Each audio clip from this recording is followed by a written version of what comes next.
ಶ್ರೀದೇವಿ ಮಹಾತ್ಮೆ 15ನೇ ಅಧ್ಯಾಯ. ಶುಂಭವಧೆ.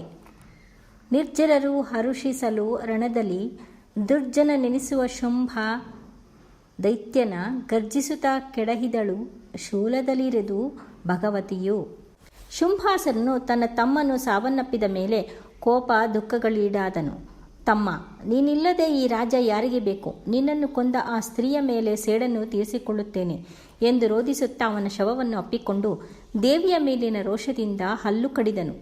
ದೇವಿಯು ನಸುನಗುತ್ತಾ, ಮೂರ್ಖನೇ, ನಾನು ಯಾರನ್ನೂ ಕೊಲ್ಲುವುದಿಲ್ಲ. ಜಗತ್ತು ನನ್ನಿಂದಲೇ ಜನಿಸಿ ನನ್ನಲ್ಲೇ ಲೀನವಾಗುತ್ತದೆ ಎಂದಳು. ಶುಂಭನು ಕೋಪದಿಂದ ಕೆಂಡವಾಗಿ ದೇವಿಯ ಮೇಲೆ ಬಾಣಗಳ ಸುರಿಮಳೆಯನ್ನೇ ಸುರಿದನು. 3 ಲೋಕಗಳು ಭಯದಿಂದ ಕಂಪಿಸಿತು. ಶುಂಭಾಸುರ ದೇವಿಯ ಯುದ್ಧವು ವರ್ಣನಾತೀತವಾಗಿತ್ತು. ರಾಕ್ಷಸನು ಭಯಂಕರವಾಗಿ ಗರ್ಜಿಸಿದನು. ಅವನ ಗರ್ಜನೆ ಸಿಂಹವು ಹೆದರಿತು. ದೇವತೆಗಳು ಕಂಗಾಲಾದರು. ತ್ರಿಮೂರ್ತಿಗಳು ಭಯಭೀತರಾದರು. ಶುಂಭನು ಹಿಡಿದ ಶಕ್ತ್ಯಾಯುಧವು ತುಂಬ ಭಯಂಕರವಾಗಿತ್ತು. ಅವನು ಅದನ್ನು ದೇವಿಯ ಮೇಲೆ ಪ್ರಯೋಗಿಸಿದನು. ದೇವಿಯು ಅದನ್ನು ತನ್ನ ಸುದರ್ಶನ ಚಕ್ರದಿಂದ ಕತ್ತರಿಸಿ ಹಾಕಿದಳು. ಅವನ ಸೈನ್ಯ ರಥವನ್ನು ನಾಶಪಡಿಸಿದಳು. ದೈತ್ಯನ ಕೋಪವು ಇದರಿಂದ ಹೆಚ್ಚಾಗಿ ಮುದ್ಗರಾಯುಧವನ್ನು ಪ್ರಯೋಗಿಸಿದನು. ಹೀಗೆಯೇ ಶೂಲ ತೋಮರಗಳನ್ನು ದೇವಿಯ ಮೇಲೆ ಎಸೆಯಲು ಆಕೆಯು ಅದನ್ನು ಒಡನೆಯೇ ತುಂಡರಿಸಿ ಹಾಕಿದಳು.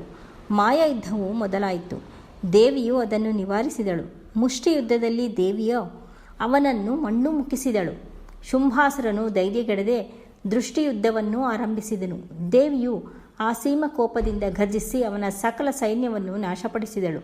ರಕ್ತದ ಕೋಡಿ ಹರಿಯಿತು. ದೇವಿಯು ಶೂಲದಿಂದ ಇರಿದು ಶುಂಭಾಸುರನನ್ನು ಸಂಹರಿಸಿದಳು. ದೇವತೆಗಳು ಜಯ ಜಯಕಾರ ಮಾಡಿ ದೇವಿಗೆ ಆರತಿಯನ್ನು ಬೆಳಗಿದರು. ಅಪ್ಸರೆಯರು ನಲಿದು ನರ್ತಿಸಿದರು. ಗಂಧರ್ವರು ಹಾಡಿದರು.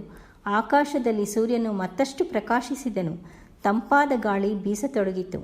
ದೇವತೆಗಳು ಸಂತೋಷಚಿತ್ತರಾಗಿ ತಮ್ಮ ತಮ್ಮ ಲೋಕಕ್ಕೆ ತೆರಳಿದರು ಎಂಬಲ್ಲಿಗೆ ದೇವಿ ಮಹಾತ್ಮೆಯ ಶುಂಭವಧೆ ಎಂಬ 15ನೇ ಅಧ್ಯಾಯವು ಮುಗಿಯಿತು. ಶ್ರೀದೇವಿ ಮಹಾತ್ಮೆ 16ನೆಯ ಅಧ್ಯಾಯ.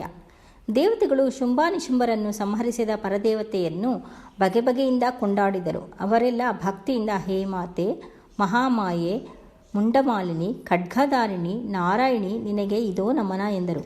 ಭವಾನಿ, ಭದ್ರಕಾಳಿ, ಸರ್ಪಭೂಷಿಣಿ, ಶಂಕರಿ, ಸಹಸ್ರನೇತ್ರೆ, ಸೋಮಶೇಖರ, ಮೇನಕಾತ್ಮಜೆ, ಆದಿಶಕ್ತಿ, ಜ್ಞಾನಸ್ವರೂಪಿಣಿ, ವಿದ್ಯಾದೇವತೆ, ಸಾವಿತ್ರಿ, ಗಾಯತ್ರಿ, ಸರಸ್ವತಿ, ಮಂತ್ರಮೂರ್ತಿ, ಚಾಮುಂಡಿ, ಶಿವಧೂತೆ, ಮಹೇಶ್ವರಿ, ವೈಷ್ಣವಿ, ತ್ರಾಹಿ ತ್ರಾಹಿ ಎಂದು ಅವರೆಲ್ಲ ಕೈಮುಗಿದು ದೇವಿಯನ್ನು ನಮಿಸಿದರು.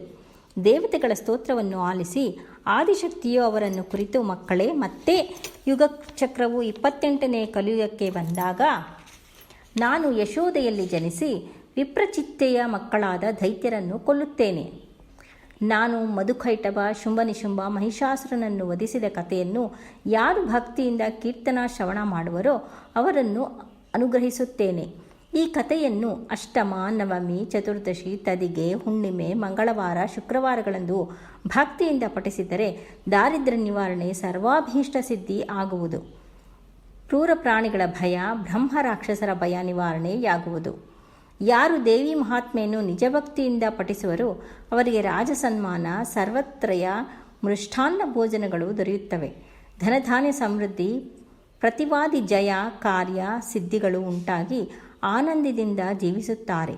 ದೇವಿ ಮಹಾತ್ಮೆಯನ್ನು ಪಾರಾಯಣ ಮಾಡುವುದರಿಂದ ಬುದ್ಧಿಯು ತಿಳಿಯಾಗಿ ವಾಕ್ಸಿದ್ಧಿ, ಜ್ಞಾನ, ಲಾಭಗಳು ಉಂಟಾಗುತ್ತದೆ. ಹೀಗೆ ದೇವಿಯು ಅಪ್ಪಣೆ ಕೊಡಿಸಿದ ನಂತರ ದೇವತೆಗಳು ದೇವಿ ಮಹಾತ್ಮೆಯನ್ನು ಮರ್ತ್ಯಲೋಕಕ್ಕೆ ಸಾದರಪಡಿಸಿದರು.